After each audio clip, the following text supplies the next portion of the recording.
Mr. President, I rise today here in the U.S. Senate to fight for America's military here today. This past week, our special forces eliminated the leader of ISIS and his likely successor.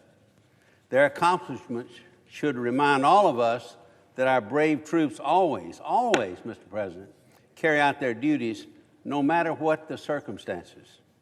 They shouldn't expect any difference from the U.S. Congress, yet they do. Mr. President, they've come to expect that our elected leaders will fail to execute the most fundamental of their duties, funding the government. They don't deserve failure, and they certainly shouldn't expect it.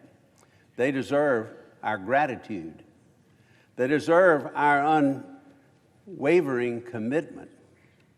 And the best way, I believe, Mr. President, to demonstrate that gratitude and commitment is by passing an appropriations bill that gives our military what it needs. Our men and women in uniform should never find themselves on the battlefield wondering if they will be able to support their families back home. They should never wonder, Mr. President, if their training needs, support requirements, or mission objectives will be held hostage by partisan bickering in the Congress. They should never wonder why America's adversaries are doubling down on their military investments while America is sitting idle. The U.S. must maintain, I believe, its edge over our adversaries. China is escalating its defense spending, as we all know. Yet America's military is operating under a continuing resolution. That means, Mr. President, that our military is having to face tomorrow's threats with yesterday's funding levels. That means, Mr. President, that our military's planning and operations are weighed down with uncertainty. That should be unacceptable to all of us in the U.S. Senate on both sides of the aisle. We have an opportunity to change that today by voting to proceed to the Defense Appropriations Bill. What are we talking about here, Mr. President? $695 billion in total defense funding. That's national security for the United States of America.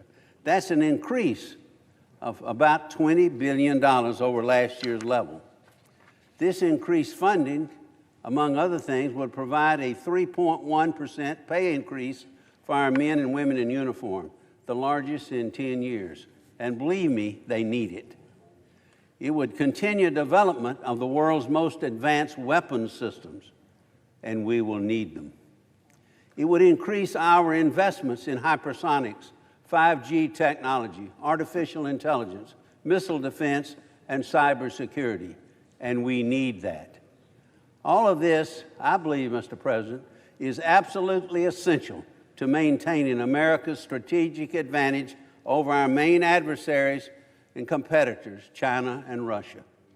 We better not lose sight of that here in the U.S. Senate. Unfortunately, my Democratic colleagues seem at the moment, more focused on scoring political points than ensuring that our military has the certainty and the funding it needs to counter our adversaries. They have said that it will not allow us to fund our military here in the Senate until funding levels for all 12 appropriations bills are agreed to with the House. If that defies most Americans' sense of how our government works and what is most important, it should. My Democratic colleagues want to press the pause button here in the Senate, Mr. President. I don't agree with that. I believe that we must complete our work, and I believe most of them, the Democrats, want to get this done. And we should complete our work on the defense bill foremost. Funding, Mr. President, funding America's military should be our priority. It should come first here in the U.S. Senate. Our men in uniform and women don't get to hit the pause button as we do. They don't get to shirk their duty, and neither should Congress. We cannot afford additional delay here. Our servicemen and women, those troops who have entrusted to keep us safe and protect our democracy, our country, Our allies cannot afford additional delay. We must not kick the can down the road when it comes to America's security and America's military. Let's come together. We've done this. Senator Leahy and I have worked together last year for the first time in years. We met the deadline.